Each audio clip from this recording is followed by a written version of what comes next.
Et voilà, je crois que nous sommes prêts.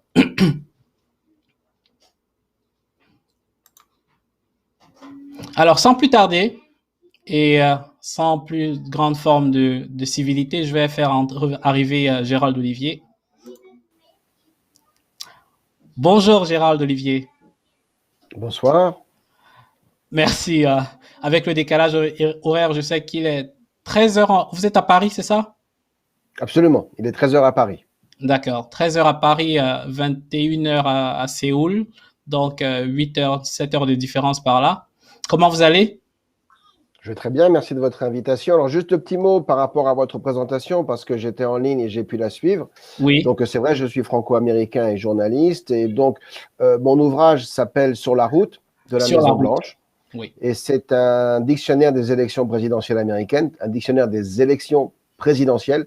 Ce n'est pas un dictionnaire d'histoire américaine, mais c'est concentré sur le phénomène, la procédure, l'histoire de cette élection qui est très particulière. Et puis, je suis également chercheur pour un institut qui s'appelle l'Institut Prospective et Sécurité en Europe, Oui. qui est un club de pensée installé ici à Paris. Voilà. Alors, est-ce que vous pouvez nous parler un peu plus de l'ouvrage? Je pense qu'en introduction, c'est important pour ceux qui nous regardent de savoir exactement de quoi vous parlez dans l'ouvrage. Et ça, c'est très simple parce qu'il est là. Alors, voilà, ouais. comme ça, vous le voyez. D'accord, c'est bien visible. Il est paru juste avant l'élection présidentielle du mois de novembre aux éditions Jean Picolec à Paris. En fait, c'est un ouvrage qui présente toutes les questions que vous pouvez vous poser liées à cette élection. Il est conçu comme un dictionnaire, c'est-à-dire que vous avez des entrées qui vont de A à Z. Eh bien, à l'entrée C, à un moment, vous aurez Hillary Clinton et qui est-ce. De même qu'à l'entrée A, vous aurez amendement constitutionnel et vous avez la liste de tous les amendements qui sont liés à l'élection présidentielle. Vous aurez une entrée pour le FBI, qui ne vous dit pas simplement ce qu'est le FBI, mais qui vous dit quel rôle le FBI joue dans l'élection présidentielle. Donc voilà, il est conçu comme un certain nombre d'entrées. Vous avez le nom de tous les présidents, de beaucoup de candidats, beaucoup de thèmes électoraux. Il y a une entrée pour immigration, il y a une entrée pour le mot mur, comme mur à la frontière du Mexique. Vous avez une entrée pour avortement, il y a une entrée pour Cour suprême et beaucoup d'autres. Tous les processus qui sont liés à l'élection présidentielle américaine sont traités. Donc, vous avez des entrées qui sont très courtes. Elles font un petit paragraphe. Vous en avez d'autres qui donnent lieu à des développements de plusieurs pages. Et ça permet à quelqu'un qui se poserait des questions sur cette élection, eh bien, de tout savoir à l'avance, de comprendre qu'est-ce que c'est qu'une primaire, qu'est-ce que c'est qu'un caucus, qu'est-ce que c'est qu'une convention. Pourquoi est-ce qu'aux États-Unis, vous avez un scrutin un jour, les résultats 6 semaines plus tard et la présentation des résultats par le Congrès encore plus tard, le 3 novembre, le 14 décembre, le 6 janvier, comme on l'a vu. J'explique un petit peu tout ça dans ce livre et donc ça permet à ceux qui s'intéressent à la question de s'y retrouver. Voilà, il est disponible sur Amazon et ailleurs pour ceux que ça intéresse. Merci pour la présentation. Alors, la question naturelle qui vient ensuite, c'est qu'est-ce qui vous a poussé à monter un tel dictionnaire et à le mettre sur le marché? Bien, écoutez, je suis journaliste et donc tous les 4 ans, un certain nombre de revues, de magazines, de chaînes de télévision, de radio, aujourd'hui un certain nombre de sites Internet, un certain nombre de chaînes sur Internet m'appellent, m'interviewent pour comprendre ce qui se passe, pour que je leur explique un petit peu le processus. Et donc, je me suis dit, ce serait bien que toutes ces explications que je donne une par une à chaque entretien, je les mette sur le papier et elles puissent rester une fois pour toutes, parce que vous avez un contexte qui ne change pas. Les candidats changent, mais le contexte ou les règles de procédure ne changent pas. Et donc, je me suis dit, je vais mettre ça dans un livre et peut-être avec un petit peu de chance, il deviendra la référence francophone pour comprendre les élections américaines. C'est un livre qui est très accessible. Il n'est pas destiné du tout aux étudiants de 3e cycle. C'est un livre qui est écrit de manière très simple Oui. On n'a pas besoin d'avoir fait une thèse pour pouvoir comprendre ce qui est écrit dedans. Et donc, il donne des clés. Et avec un petit peu de chance, peut-être que, comment dirais-je, actualisé tous les 4 ans, il peut devenir un ouvrage de référence autour de l'élection présidentielle américaine. En tout cas, c'est l'objectif. D'accord.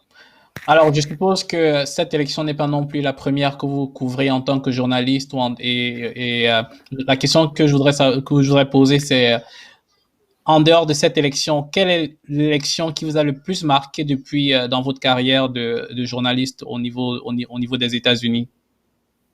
Alors, la première campagne que j'avais couverte, c'était celle de 1988 D'accord. pour George l'élection Bush. de George Bush, qui était vice-président en place de Oui. Ronald Reagan.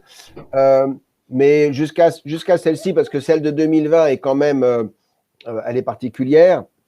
Celle de 2016 avait été pour moi, je dirais, une excellente surprise, parce que l'élection de Donald Trump était véritablement une surprise énorme. Et puis avant, il y avait eu l'élection de 2000, donc déjà entre Al Gore, vice-président sortant de Bill Clinton, et George W. Bush, qui avait donné lieu à un certain nombre de contestations et un certain nombre de recomptes, si vous vous souvenez, notamment concernant l'État de la Floride. Et la décision avait été retardée et il avait fallu attendre une intervention de la Cour suprême Oui. pour statuer sur les recours et confirmer la victoire de George W. Bush à l'époque.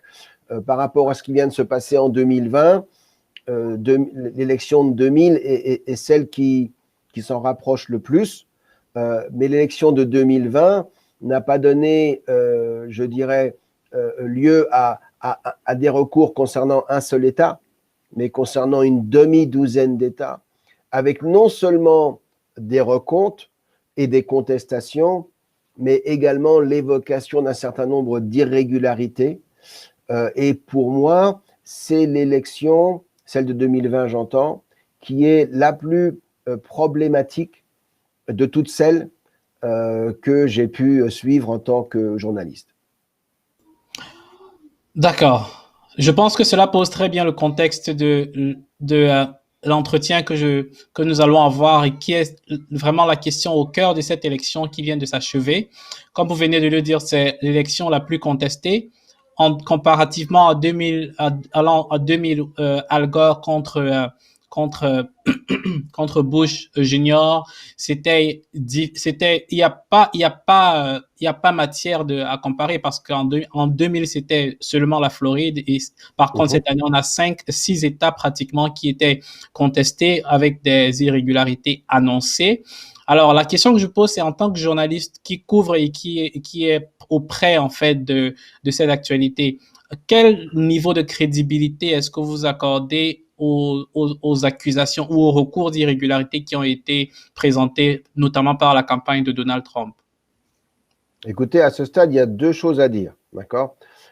La première, c'est que Joe Biden est président. Et Joe Biden a remporté l'élection présidentielle de 2020. C'est la première chose. Deuxième chose, cette élection a été marquée par, comme vous le dites, des irrégularités. Ce n'est pas simplement un fait, je dirais, qui est infondé. Il y a des irrégularités qui ont été constatées, qui ont été dénoncées par un certain nombre d'acteurs dans un certain nombre d'États.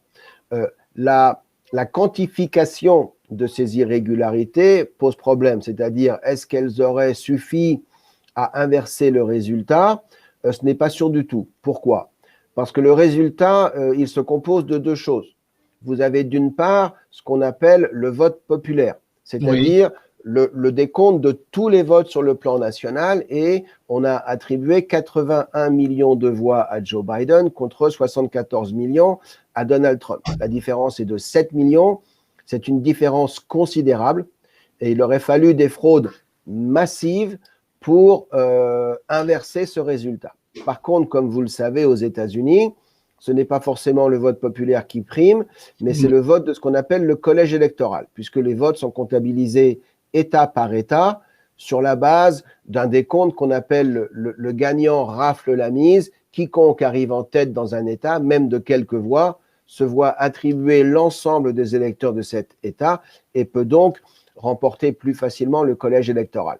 Dans ce cadre-là, on constate que l'Arizona, le Nevada, la Géorgie, la Pennsylvanie, le Michigan, le Wisconsin sont des États où le résultat a été extrêmement serré et on va dire que quelques irrégularités auraient suffi à l'inverser et donc à remettre en cause la victoire de Joe Biden. Maintenant, je veux préciser ceci et c'est très important. Des irrégularités, il y en a toujours dans le cadre des élections américaines. Je rappelle qu'en 1960, on considère que aussi bien dans le Texas, qui était à l'époque l'État de Lyndon Johnson, candidat vice-président sur le ticket de John Kennedy, que dans l'Illinois, et en particulier la ville de Chicago, à l'époque qui était dirigée par un personnage qui s'appelait Monsieur Daley, William Daley, qui était un allié et un ami de la famille Kennedy. On considère qu'il y avait eu quelques fraudes, en tout cas des fraudes suffisantes pour que ces États basculent dans la scarcelle de John Kennedy et le fassent gagner. Donc les fraudes, dans le contexte d'une élection américaine et surtout d'une élection présidentielle américaine, ce n'est pas forcément nouveau. Et pour 2020, ce n'est pas tant les fraudes qu'il faut dénoncer, mais par contre, il faut dénoncer pour moi une évolution des règles et une évolution qui était destinée à favoriser le candidat démocrate. De quoi est-ce que je parle? Je parle du fait que pour 2020, le vote par correspondance a été généralisé au nom de la lutte contre la pandémie de Covid-19. C'est-à-dire que les démocrates, à partir du moment où cette pandémie est apparue, nous ont dit, eh bien, un certain nombre d'électeurs n'oseront pas se déplacer pour aller voter en personne parce qu'ils auront peur d'être contaminés par le virus. Donc, il faut leur donner le moyen de voter par correspondance.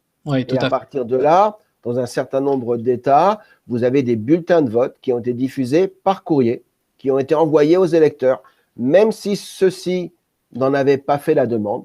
Et en même temps que l'on a multiplié la diffusion de ces bulletins, eh bien, on a fait évoluer les règles pour que la vérification des signatures, qui constitue le seul moyen de vérifier la validité d'un bulletin, qu'il y a bien une personne qui est inscrite sur les listes électorales derrière ce vote, eh bien, le niveau de vérification des signatures a été rabaissé de façon à valider le plus de bulletins possible. Donc, d'un côté, vous avez la multiplication des bulletins.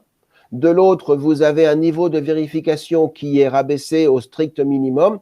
Et à l'arrivée, vous avez d'ailleurs la participation massive que l'on a observée cette année. Je rappelle qu'il y a 4 ans, il y avait eu à peu près 135 millions d'électeurs qui avaient voté. Cette année, on a dépassé les 150 millions. On est plutôt du côté de 155. Donc, on a gagné 20 millions de votes en 4 ans, ce qui est absolument énorme. Et c'est vrai que sans le vote par courrier généralisé comme il l'a été, on n'aurait sans doute pas eu une telle participation.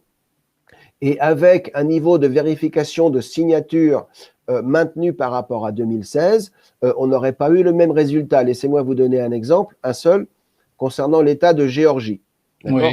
En Géorgie, en 2016, 6% des bulletins de vote envoyés par correspondance ont été invalidés, donc n'ont pas été comptés. 6%, 6 bulletins sur 100 bulletins envoyés. En 2020, le taux de rejet a été de 0,3%, donc pratiquement nul. Vous prenez le nombre de bulletins envoyés par correspondance, 1,5 million en Géorgie, 1,5 million. Si vous disqualifiez 6% de ces 1,5 million, vous retirez à peu près 90 000 à 100 000 bulletins de vote. Et on sait que les bulletins de vote par courrier sont majoritairement, très majoritairement favorables au candidat démocrate, donc à Joe Biden.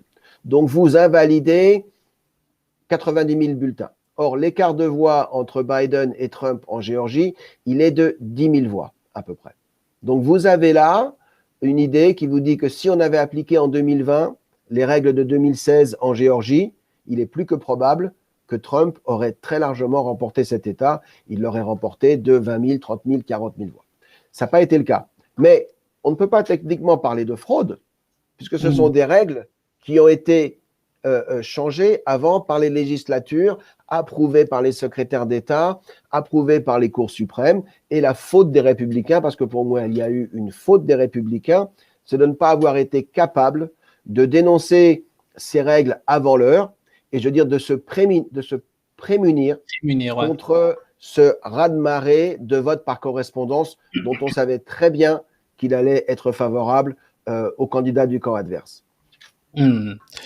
Sur ce sujet de manière spécifique, je voudrais relever quand même une question qui pour moi est importante, c'est qu'est-ce qui justifie ce qu'on peut qualifier d'attitude un peu léthargique non seulement du Parti républicain, mais le scénario que vous êtes en train de décrire, qui est celui d'un mécanisme qui a été mis sur pied pour de manière intentionnelle, non seulement augmenter relever la participation à la hausse, mais baisser le niveau on va dire quoi, de scrutiny, le niveau de vérification et de validation des bulletins pendant le décompte. Lorsque ces deux éléments sont mis en place, effectivement, on a une élection avec un résultat dont la crédibilité est questionnée par une grande majorité du public américain. Et donc, ce n'est pas un scénario qui était totalement imprévisible. On a vu Donald Trump tweeter pendant plusieurs mois là-dessus. On a eu une interview à CNN de Bill Barr, le directeur de la sécurité, le directeur national de la sécurité, qui a parlé du potentiel pour les bulletins par correspondance d'entraîner la fraude. On a eu des rapports qui ont été publiés par le Sénat et par le Congrès en 2009 qui expliquent très clairement que le potentiel pour les bulletins par correspondance d'entraîner la fraude est très élevé. Et donc, ce rapport qui a été publié, je pense, par un comité qui mettait en place des républicains et des démocrates, d'ailleurs, décommandait l'utilisation de cette méthode par correspondance à très grande échelle. Alors, dans cette démarche-là, on a donc eu une phase de préparation de la part des responsables étatiques au niveau de chaque État, en Géorgie notamment, comme vous venez de le mentionner. Qu'est-ce qui explique cette léthargie, on va dire, ou une certaine passivité, étant donné que ce n'était pas un scénario totalement imprévisible?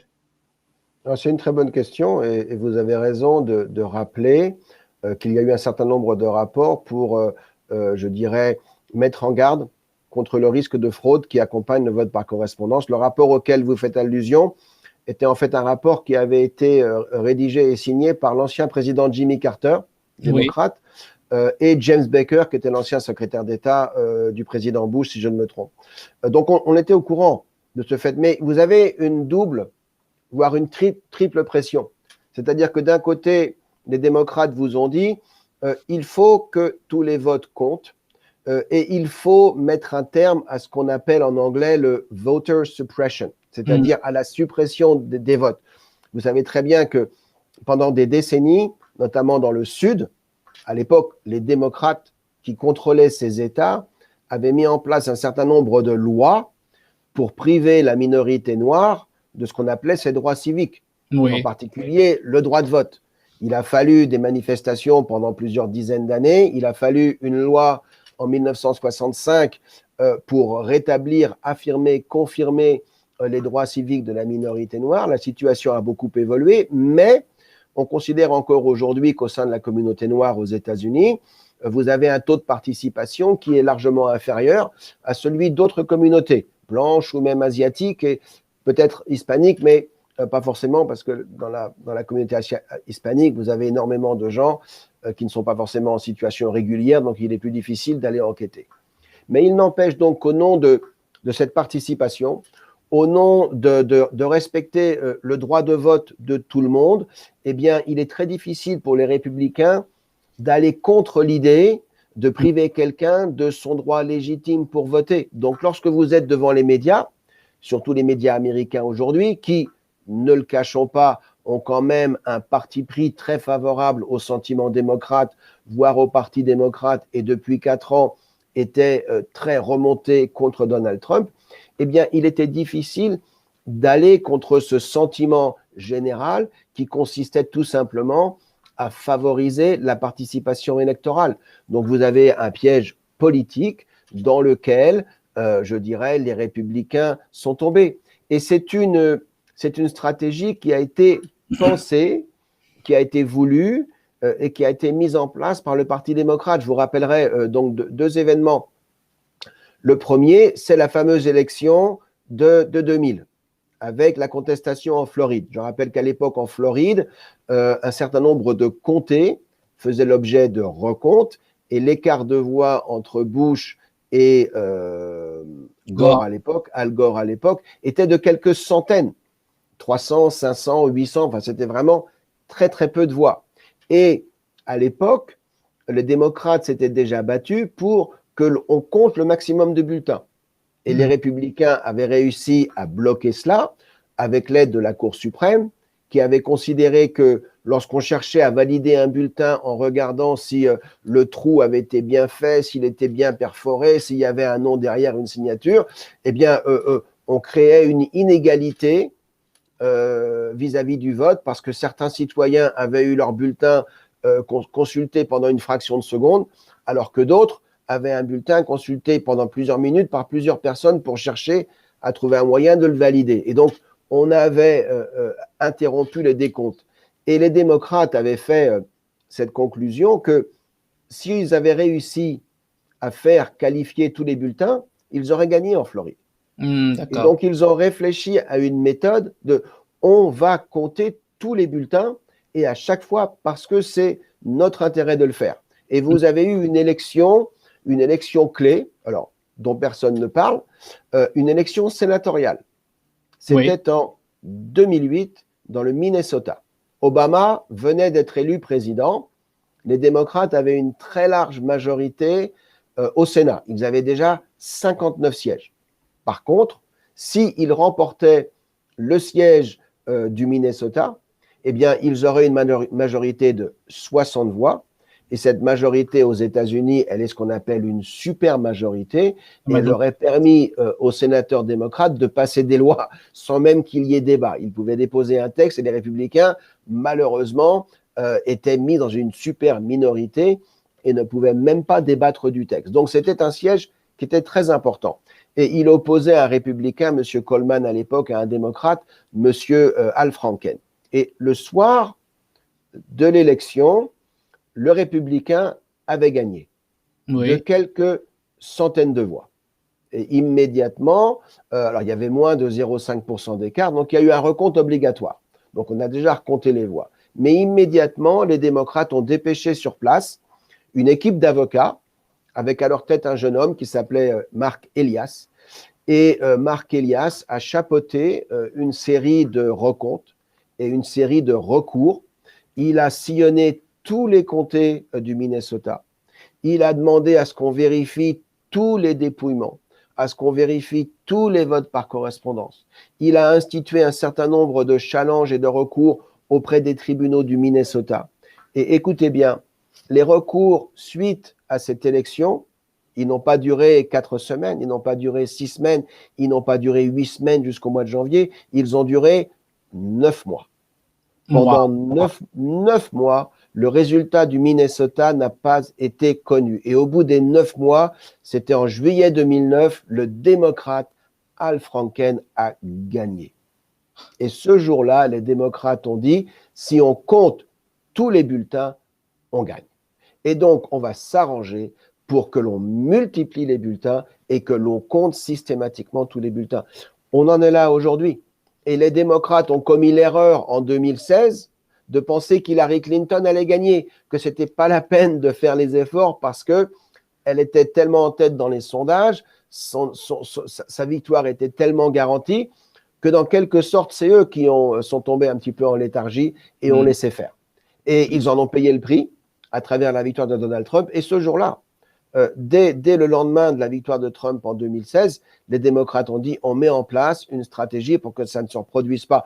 Le virus est venu les aider. Mais sans la pandémie, la stratégie aurait quand même été là. Elle aurait été beaucoup moins facile à légitimer. Donc le virus est devenu un petit peu l'allié des démocrates pour le scrutin de 2020, mais la stratégie, elle est pensée, elle existe. Mark Elias, le fameux avocat de 2008, depuis, il a travaillé pour Hillary, il a travaillé pour Kamala Harris. Aujourd'hui, il travaille pour Joe Biden et c'est devenu, je ne dis pas l'avocat star, mais c'est quelqu'un qui a mis en place ce système et c'est un système délibéré, c'est un système conçu, c'est un système élaboré, défendu et les démocrates en ont fait leur arme pour s'assurer des victoires électorales, en particulier à la présidentielle. D'accord. Si je comprends bien, en fait, les républicains sont pris entre le marteau et l'enclume. Ils sont pris entre deux fers, un système qu'ils ne peuvent pas contrecarrer par l'argument juridique parce que cela les expose sur le plan médiatique et puis ils peuvent facilement être accusés d'être racistes et de réveiller en fait une certaine ambiance, une certaine culture du Sud, particulièrement du Sud de l'Amérique avec l'histoire de la ségrégation. Et donc, sur le côté politique, ils ne peuvent pas non plus mener de campagne totalement efficace parce qu'il y a des zones qui sont déjà, on connaît très bien la division géographique et à la fois politique aux États-Unis qui créent ces zones qui sont typiquement républicaines et ces zones qui sont typiquement démocrates et donc gagner de nouveaux terrains devient quelque chose d'extrêmement difficile. Ce qui veut dire que les républicains en fait n'avaient pas dans le contexte actuel, dans le contexte de cette élection, de moyens de recours ou de contrecarrer le modèle qui avait déjà été développé par les démocrates, si je comprends très bien. Oui, absolument. Alors, il faut reconnaître une chose, c'est que les républicains ont un problème. Les républicains ont un vrai problème depuis 1992, à savoir que si l'on compte le vote populaire, sur l'ensemble du pays, a priori, ils sont minoritaires. Et ça, c'est quelque chose qu'ils doivent, c'est une question qu'ils doivent se poser, de savoir pourquoi.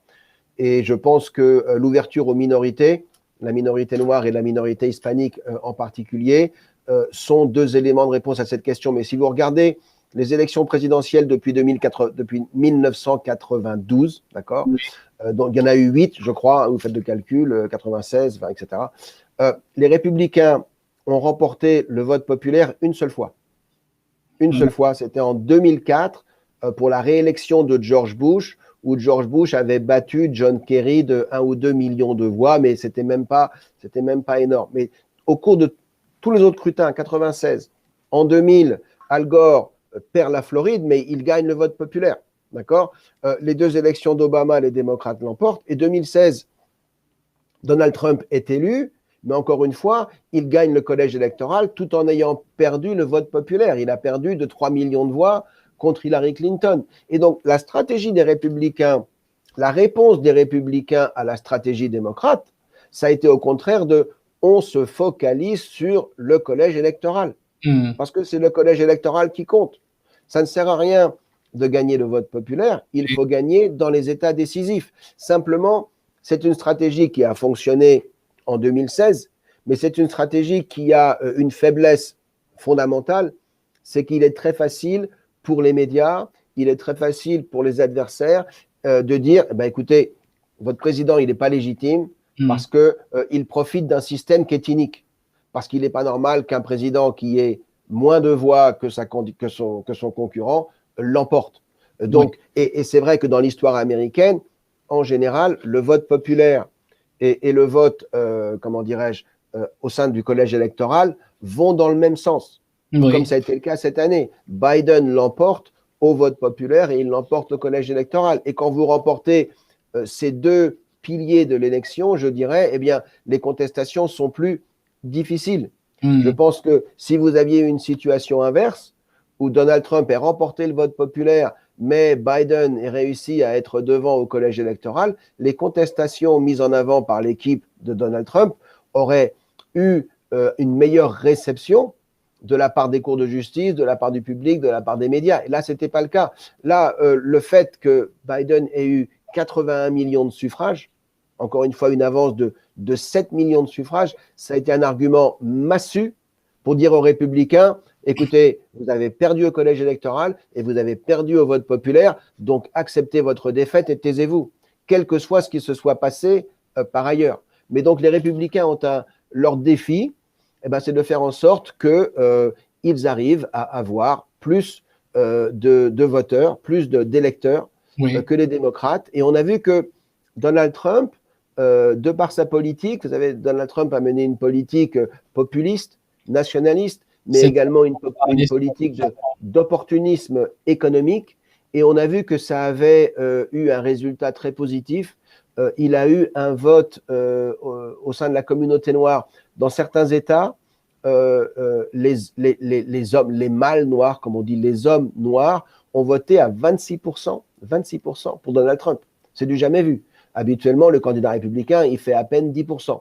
On a vu que dans certains États, les hispaniques ont voté jusqu'à 35% en faveur de Donald Trump, alors qu'habituellement, c'est à peine 20%. Donc là, Donald Trump avait fait des progrès au sein de ces communautés, et je pense qu'ouvrir le parti républicain, en faire un parti véritablement multiethnique, multiculturel, ça doit faire partie de leur stratégie d'avenir pour réussir à reconquérir la Maison-Blanche. C'est une excellente transition pour le prochain point de l'entretien. On va sortons un peu de l'échange et de cette discussion sur les irrégularités et tout ce qui a entouré le processus de la dernière élection pour remonter un peu le temps. 2016, l'élection de Donald Trump, comme vous l'avez mentionné tout à l'heure, est arrivée comme une boule de neige Bon, premièrement, on a eu le Brexit, l'élection pour le Brexit en Angleterre, en Grande-Bretagne, qui a été un choc au niveau politique, et ensuite l'élection de Donald Trump. Ça a marqué en fait parce que il y avait cette montée des mouvements populistes, et Donald Trump, en tant que candidat, était totalement exclu ou totalement imprévisible comme candidat. Ça a été une grosse surprise qu'il remporte déjà la primaire au sein du Parti républicain, et ensuite qu'il aille remporter l'élection face à Hillary Clinton. Et beaucoup d'analystes politiques disent d'ailleurs que Donald Trump a moins remporté l'élection contre Hillary Clinton qu'Hillary Clinton est en fait perdu face à Donald Trump. Et je pense que cela est confirmé un peu par le commentaire que vous avez fait tout à l'heure de dire qu'Hillary Clinton, vu les sondages, vu les éléments, vu la campagne qu'elle a menée et vu l'image que les médias donnaient de Donald Trump, elle est partie dans cette élection avec une certaine confiance et une assurance de l'avoir emporté, et n'a donc pas mis en place tous les mécanismes nécessaires. Bref, toujours est-il que la victoire de Donald Trump était une surprise, non pas seulement pour les Américains, mais également pour la planète entière. Et donc, en tant qu'observateur, en tant que journaliste, qu'est-ce que vous avez comme souvenir de la victoire de Donald Trump, et comment est-ce que vous pouvez placer cette victoire dans un contexte historique à la fois américain et de géopolitique internationale? Écoutez, ce qu'a fait Donald Trump en 2016, c'est absolument sans précédent. C'est sans précédent dans l'histoire américaine. Je ne sais pas si c'est sans précédent auprès d'autres pays, mais Donald Trump est la seule personne qui ait été élu président des États-Unis sans avoir aucun mandat électif précédent. Il ne s'est présenté à aucune élection avant de se présenter à la Maison-Blanche. La Maison-Blanche, c'était le premier poste électif auquel il se présentait. Donc, il s'est présenté sans aucune expérience politique, et il s'est présenté sans véritablement avoir appartenu à un parti jusqu'à ce qu'il décide de se présenter sous l'étiquette républicaine. Donc, Donald Trump a réussi quelque chose que personne n'avait même tenté avant lui. Je rappelle que c'est un observateur de la vie politique américaine depuis une trentaine d'années. Moi, je le connais pas personnellement, mais je l'avais rencontré dans les années 80 quand il était, on va dire, plutôt playboy et plutôt concentré sur ses affaires, mais il commentait déjà la politique, il commentait, je dirais, l'image de l'Amérique dans le monde. Il était très proche de Ronald Reagan, il appréciait beaucoup sa politique. Il a moins apprécié celle de Bush père, moins celle de Clinton. Il s'est présenté une première fois en 2000, c'était sous l'étiquette réformiste, ça n'avait pas fonctionné. Il s'est inscrit comme démocrate à New York dans les années 2000. Il a beaucoup critiqué Barack Obama. Et vous avez eu ce double événement. Le premier, ça a été la grande crise, ce qu'on appelait la grande récession de 2007-2008, avec la crise des subprimes, l'effondrement d'une partie du système monétaire, et la réponse de Barack Obama qui a consisté à sauver les banques, alors que pour beaucoup, les banques étaient responsables de cette je dirais, crise financière. Et vous avez eu l'apparition de ce qui s'est appelé aux États-Unis le mouvement du Tea Party, qui au départ était un mouvement populiste, populaire et anti-impôt, et qui s'est vite développé en mouvement qui était aussi anti-Washington, anti-gouvernement, anti-corruption, mais marqué par une base populiste très forte, avec un sentiment plutôt pro-républicain et parfois pro-libertarien, mais qui n'était pas simplement limité à ce parti républicain. Et en 2016, la candidature d'Hillary Clinton, c'est un petit peu la candidature de tout ce Washington corrompu, de cet entre-soi qui domine depuis des décennies. N'oublions pas qu'Hillary Clinton, elle avait été première dame. C'est l'épouse de Bill Clinton, et une femme qui a suivi la politique et qui a évolué au gré de beaucoup de choses que beaucoup d'Américains connaissaient, que beaucoup d'Américains n'aimaient pas. Moi, j'avais écrit, c'était en mars 2015, donc bien avant l'élection, lorsqu'elle s'est présentée, j'avais écrit un article sur mon blog, on peut encore le retrouver, qui disait pourquoi Hillary Clinton ne sera pas présidente. Je ne connaissais même pas ses adversaires, mais pour moi, il y avait des négatifs liés à sa personne qui faisaient qu'elle ne pouvait pas gagner, que même les électeurs démocrates n'iraient pas voter pour elle. C'est d'ailleurs ce qui s'est passé. Elle n'a pas fait le plein des votes démocrates et c'est pour ça qu'elle a perdu. Mais donc, Donald Trump a réussi à agréger derrière lui le mouvement du Tea Party, cette révolte anti-impôt, anti-establishment. Il a réussi à agréger derrière lui un certain nombre de voix qui étaient anti-Hillary Clinton. Et il a créé son propre mouvement à partir d'un certain nombre de, je dirais, de positions de base. Toute cette idée de Make America Great Again, en fait, c'est basé sur 3 ou 4 éléments très simples. Le premier, c'était une lutte contre l'immigration, notamment l'immigration clandestine, parce qu'il considère que cette immigration pénalise les Américains en termes d'emploi, parce que vous avez une réserve d'emplois qui sont prêts à accepter des bas salaires, notamment pour toutes les positions d'emploi, je dirais, peu qualifiées, alors que vous avez aux États-Unis des minorités qui sont disposées à prendre et qui auraient besoin de ces emplois. Donc lui a mis en avant cette idée de on va arrêter cette immigration clandestine qui ne bénéficie qu'à quelques grosses entreprises, mais qui déprécie les salaires et impose le chômage à un certain nombre d'Américains. On va mettre les Américains en tête. On va promouvoir l'économie américaine. On va cesser d'importer tout ce que nous consommons et nous allons recommencer à produire nous-mêmes nos éléments essentiels, parce que c'est non seulement un élément économique important, mais c'est un élément qui peut avoir de l'incidence sur notre sécurité nationale. Je rappelle qu'à une époque, la marine américaine, les bateaux, les navires américains étaient construits avec de l'acier qui provenait de Chine ou du Japon. Donc, vous mettez votre propre armée à la merci de vos adversaires. Et Donald Trump a dit, ce n'est pas logique. Donc, il a mis cet événement en avant. Il a beaucoup lutté contre, je dirais, ce qu'on appelle en anglais le politically correct, parce qu'il juge qu'il y a là une attaque contre les valeurs traditionnelles qui ont fait la grandeur de l'Amérique. Et là, il a parlé à l'Amérique profonde, qui pense exactement comme ça. Et puis, il a voulu remettre en cause le rôle de l'Amérique dans le monde. C'est-à-dire, nous n'avons pas vocation à être le gendarme du monde entier. Les soldats américains n'ont pas vocation à aller mourir sur des théâtres de guerre lointains, étrangers, pour des causes qui ne sont pas les nôtres. Et là, il a été en phase avec un public américain qui était fatigué de la guerre d'Irak, qui était fatigué de la guerre en Afghanistan, qui était fatigué de ces guerres qui n'en finissent pas. Et donc, il a réussi à agréger un mouvement.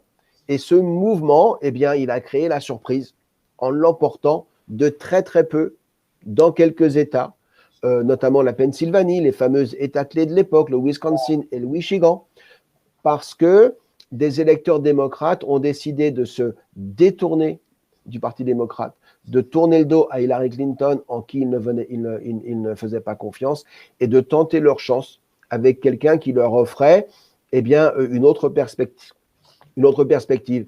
Et ce mouvement est devenu pour moi la base du Trumpisme, et les conditions économiques qui ont donné naissance à ce mouvement existent toujours. Donald Trump existe manifestement toujours. Politiquement, il n'est pas encore totalement sur la touche, il n'a pas encore été totalement éliminé. Donc pour moi, son mouvement va continuer. Et puis, est-ce que ça continuera à travers sa propre personne ou quelqu'un d'autre? On verra. Mais pour moi, le mouvement va continuer, d'autant plus que, et on le constate depuis même 48 heures, les politiques qui vont être mises en place par l'administration Biden, ce sont des politiques qui ont déjà été essayées par d'autres administrations démocrates par le passé.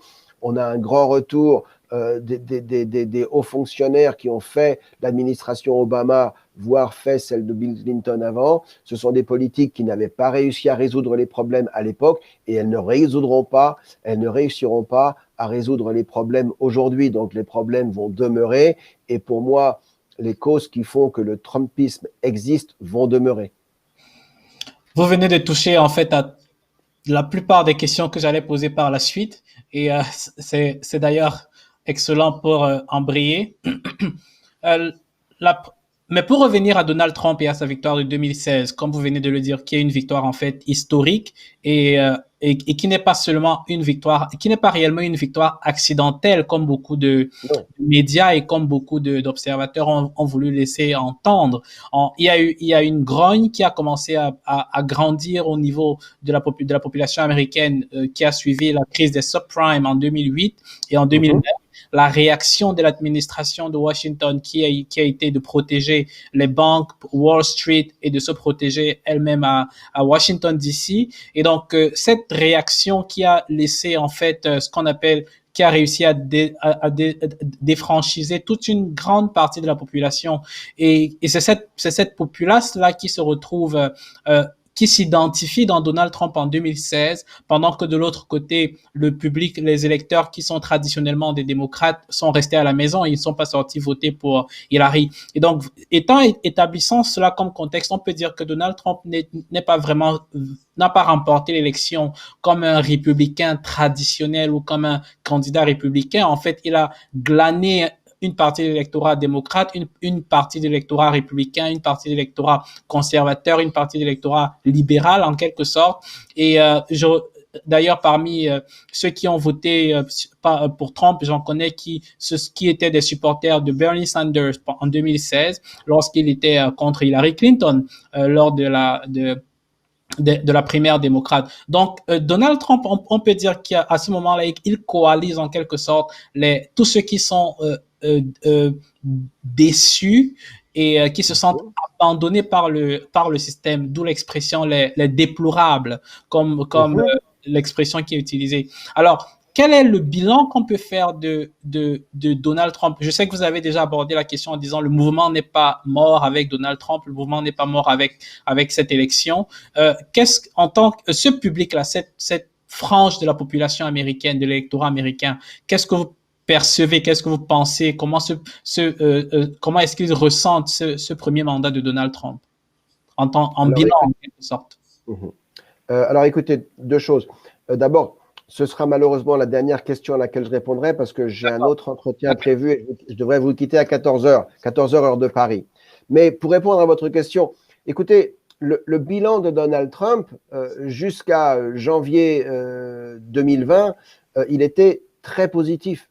Oui. Et en janvier 2020, même si les sondages ne le traduisaient pas, et si la cote de popularité de Donald Trump ne l'illustrait pas, puisqu'il n'a jamais réussi à passer la base des 50%, il y a toujours eu un public anti-Trump aux États-Unis, il y aura toujours un public anti-Trump aux États-Unis, mais ce qui a surpris beaucoup de monde, ça a été, je dirais, la réussite de Donald Trump pendant ses 3 premières années de mandat, notamment sa réussite sur le plan économique.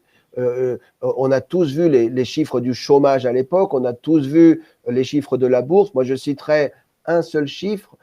Entre 2017 donc, et 2020, sur 3 années, le revenu médian aux États-Unis, le revenu médian des ménages a progressé de $6 000.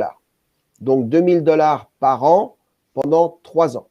Et quand votre portefeuille est plus épais, quand vous avez les poches plus remplies, croyez-moi que vous êtes beaucoup plus serein et que la réussite économique, est quand même un moyen de fédérer et d'apaiser les sociétés.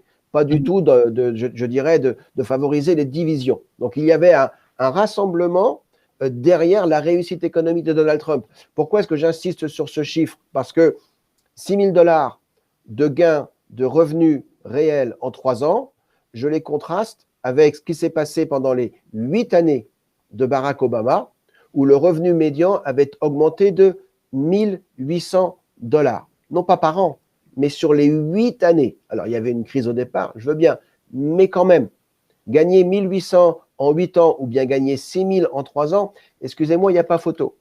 Donc là, il y avait une vraie réussite économique de Donald Trump et une réussite économique qui, je dirais, s'alliait à une certaine réussite internationale. Je pense que Donald Trump a ouvert les yeux du monde sur la réalité de la politique chinoise.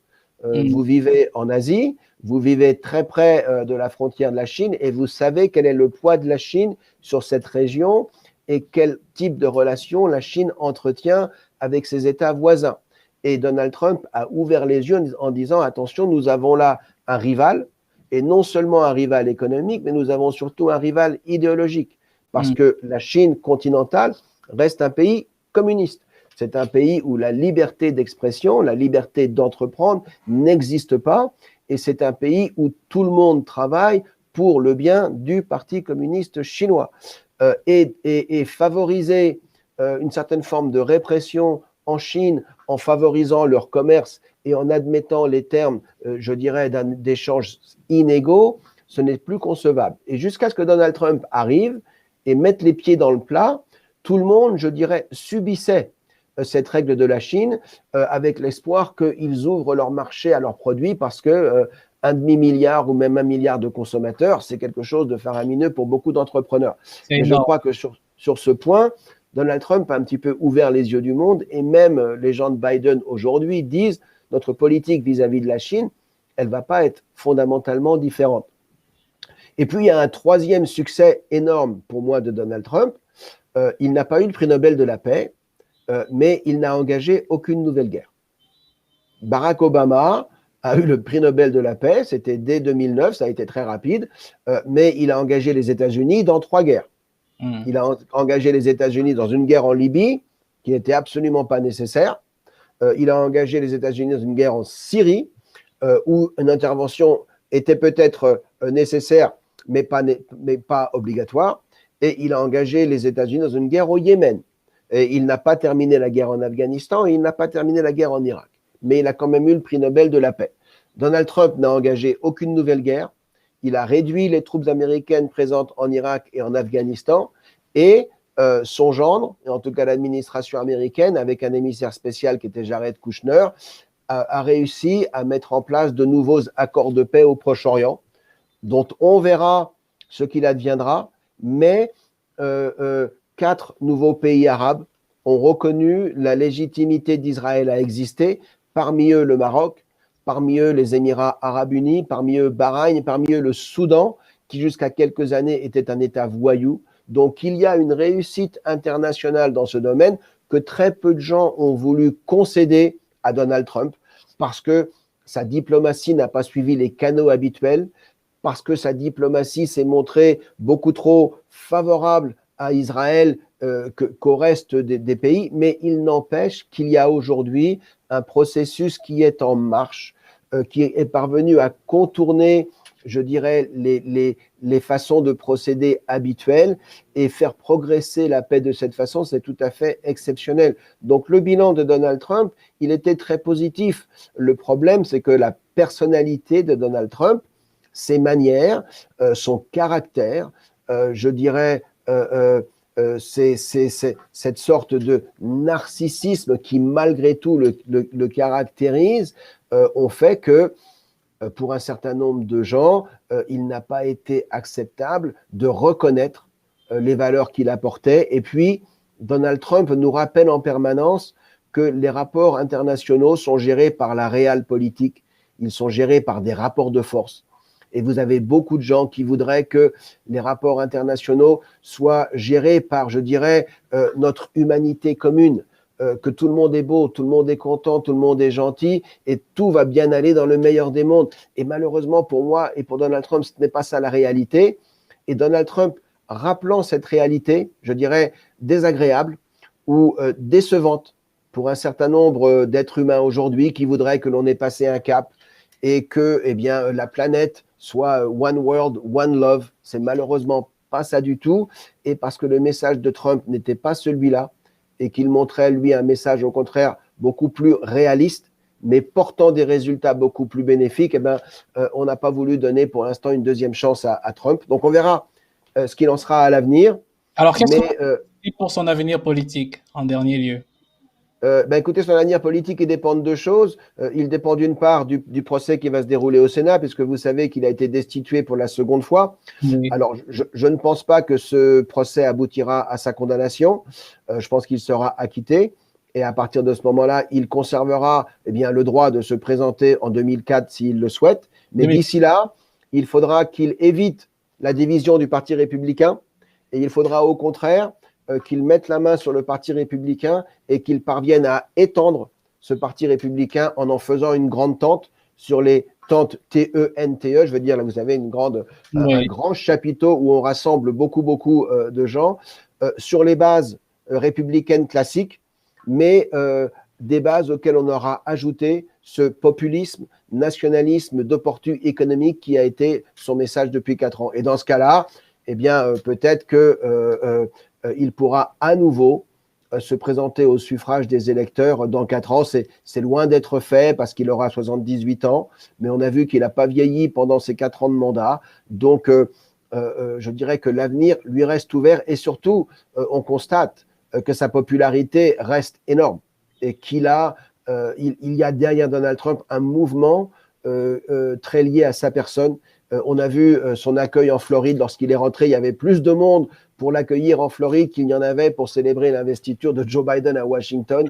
Et c'était des images dont le contraste était saisissant. Donc Donald Trump garde une base très, très forte, très puissante, très motivée. Et pour moi, on va encore parler de lui. Merci beaucoup, Olivier Gérald. Merci à vous, merci de votre invitation. Il faut que je me sauve, mais n'hésitez pas. Ce sera un plaisir de renouveler ce dialogue. Oh, bien entendu. Nous allons revenir autant que faire se peut, lorsque votre calendrier le permet, pour parler de la nouvelle administration Biden et des perspectives pour la géopolitique internationale. À une très prochaine fois. Merci et au revoir. Merci, au revoir. Alors, quels sont vos avis? Qu'est-ce que vous avez pensé de ces éclaircissements et de ces commentaires d'Olivier Gérald? C'était très enrichissant et personnellement, cela m'a permis de comprendre un peu mieux le contexte de la victoire de Donald Trump en 2016, le contexte de l'élection présidentielle aux États-Unis de manière générale, les dynamiques d'opposition entre les démocrates et les républicains. Je ne sais pas pour vous, mais je l'ai trouvé extrêmement enrichissant et j'en ai beaucoup appris. Et donc, on va reprogrammer Olivier Gérald dès que possible pour parler de la nouvelle administration Biden. Il était prévu que nous ayons 2 épisodes, donc probablement le mois prochain, on aura ou le mois d'après, on pourra réinviter Olivier Gérald pour parler de la nouvelle administration Biden. J'envisage notamment pour les 100 jours de l'administration Biden, pour un premier bilan, une première réaction des électeurs américains, où est-ce que Biden se trouve en termes de popularité, etc. Et comment est-ce que la dynamique évolue, qu'est-ce qu'il advient du Parti républicain et de Donald Trump en tant que personnage politique, etc., etc. Donc, on abordera également cette question de la liberté d'expression avec la suppression des comptes de certains acteurs politiques, notamment sur Twitter, sur Facebook. Il y a une purge d'un certain nombre d'acteurs républicains, et où en est la question de cette liberté d'expression, ce débat au niveau américain. Donc, nous en reparlerons très prochainement. Aujourd'hui, on était centré sur la victoire de Donald Trump, son mandat, son bilan et la transition qu'il y a eu avec l'élection contestée qui a abouti à l'élection on va dire, à l'élection de Joe Biden comme 46e président des États-Unis. Donc, c'était un entretien absolument enrichissant et qu'on va renouveler très prochainement. Et donc, pour conclure aujourd'hui, c'est un épisode plutôt très strict et très court. On va conclure avec chose promise, chose due. Le manger des caleçons blancs sera le dernier point que vous verrez. Et après cela, on va mettre fin à l'épisode. J'espère que vous êtes prêts. Je ne suis pas prêt. Je me prépare.